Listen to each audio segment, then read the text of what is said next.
नमस्कार। देखिए, अक्सर हमें सुनने को मिलता है कि पुलिस ने इस मामले में एफआईआर दर्ज नहीं की, अर्थात इस फरियादी को एफआईआर दर्ज किए बिना लौटा दिया। तो आखिर पुलिस ऐसा क्यों करती है?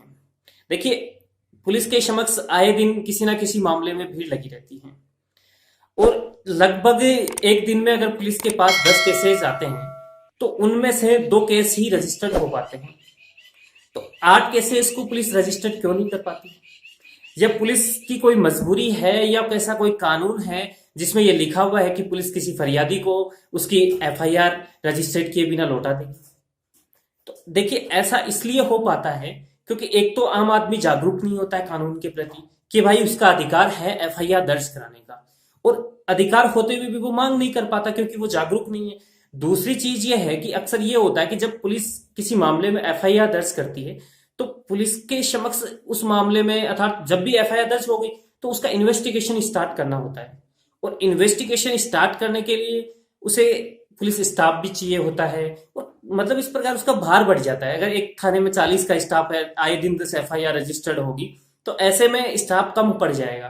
तो पहली चीज तो ये देखी जाती है। दूसरी चीज ये देखी जाती है कि जब भी मतलब पुलिस के बड़े अधिकारी जो होते हैं, एसएचओ से काफी बड़े लेवल के, तो जब भी उनकी मीटिंग्स होती है तो वे ये देखते हैं कि हाँ, इस राज्य में, इस जिले में, इस थाने में सबसे ज्यादा एफआईआर रजिस्टर्ड कहाँ हुई है, यानी क्राइम का लेवल कहाँ ज्यादा है, और जहां पर ये ज्यादा पाया जाता है तो वहां के एसएचओ को फटकार लगनी जाहिर है। तो इस फटकार से बचने के लिए एसएचओ एफआईआर रजिस्टर्ड नहीं करते।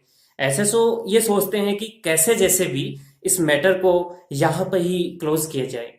सबसे बड़ा कारण यही रहता है। लेकिन ये सब क्यों है? ये सब हमारे कानून की वजह से है।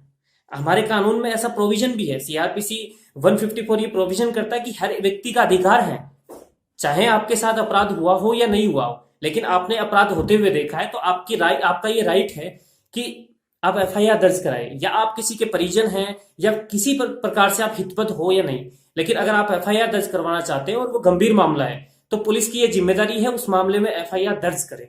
लेकिन पुलिस नहीं करती, जबकि सेक्शन 154 में साफ साफ कहा गया है कि पुलिस की यह जिम्मेदारी है। लेकिन इसके पीछे का जो रीजन हमें देखने का मिला कि ये रीजन था कि पुलिस को, मतलब एसएचओ अपने जो थाना है उसको ऐसे बनाए रखता है कि हाँ, क्राइम कम हुआ है यहाँ पे, क्योंकि उसको फटकार मिलेगी। ये कहा जाएगा कि भाई आप करते क्या हो, ड्यूटी नहीं करते हो क्या? आपके क्षेत्र में, ये थानों में मतलब अपराधों का ग्राफ कैसे बढ़ रहा है? तो जो एसएचओ है वो इस चीज का जवाब देने में मतलब अपने आप को कंफर्टेबल फील नहीं करेगा उस समय, नहीं, जब जवाब नहीं दे पाएगा, उसके समक्ष ये जवाब नहीं होगा कि हाँ, मेरे क्षेत्र में मामले कैसे बढ़ गए। मान लो कि कोई एसएचओ है कहीं पे और उसके क्षेत्र में अपराध ज्यादा हुए हैं, तो भविष्य में उसको यह भी दिक्कत आए कि भी हाँ, उसने परफॉर्मेंस अच्छी नहीं की है। जहां पे उसे एक तरह से वो अपराधों को मेटना चाहता है, हर आए जो भी उसके सामने आता है, जो भी पीड़ित व्यक्ति है उसकी सुनता है, फरियादी को सुनता है, और उसकी जो एफआईआर है, जो इसकी इतला होती है, उसको एफआईआर में तब्दील करके उसकी इन्वेस्टिगेशन करता है और उस व्यक्ति को न्याय दिलाने की कोशिश करता है। और दूसरी ओर उसे क्या मिलता है? उसे मतलब कोर्ट से जो रेमेडीज तो वो दिलाता है, लेकिन दूसरी ओर उसे अपने खुद के स्टाफ से, अर्थात अपने खुद के सीनियर जो उच्च अधिकारी हैं उनसे सुनने को पड़ता है। तो अपने खुद के सेल्फ, अपने खुद के इसमें स्वार्थ को देखते हुए एसएचओ जो भी होते हैं अक्सर ये एफआईआर दर्ज नहीं करते हैं। ये मतलब आप एक थाने की बात नहीं है, पूरे इंडिया के प्रत्येक थाने में ऐसा ही होता है। और इस जो ये हालात हैं, इस हालात में कोई सुधार नहीं किया जा सकता है जब तक कोई न्यू अमेंडमेंट नहीं आ जाता या फिर कोई ऐसी अथॉरिटीज नहीं आ जाती, क्योंकि अभी तक एसएचओ को एफआईआर दर्ज करने के पावर है और एसएचओ ही अपने अधीनस्थ अधिकारियों से या उनसे कैसे भी करके इन्वेस्टिगेशन करवाता है। तो जब तक जो एफआईआर रजिस्टर्ड करने की अलग से कोई कमेटी गठित नहीं कर दी जाती है, क्योंकि ये जब तक ये एसएचओ के अधीन होगा और एसएचओ को ऐसे ही जो मतलब एफआईआर रजिस्टर्ड करेगा तो सुनना पड़ेगा, तो ऐसी दशा में ये संभव नहीं है कि हर एक व्यक्ति की एफआईआर को रजिस्टर्ड करवाया जाए। नहीं करेगा वो ऐसे। चाहे पहले ऐसा अक्सर ऐसा भी होता है कि कई बार एफआईआर रजिस्टर्ड नहीं की जाती है क्योंकि पुलिस को ऐसा लगता है कि इस मामले में झूठे सारी चीजें तथ्य हैं, लेकिन अधिकतर ये चीज सही नहीं होती। 10 मामलों में 2 मामलों में आप कह सकते हैं कि झूठे तथ्य हैं, बाकी 2 मामलों में आपने एफआईआर रजिस्टर्ड कर ली, तो क्या 6 मामले झूठे थे जो आपके समक्ष आए? ऐसे भी नहीं हो सकते हैं। तो सबसे पहले इस समस्या से निपटने का एक ही तरीका है कि एक अलग से कमेटी जब तक गठित नहीं हो जाती तब तक इस हमारे देश की पुलिस व्यवस्था जो है वो इसी प्रकार चलेगी।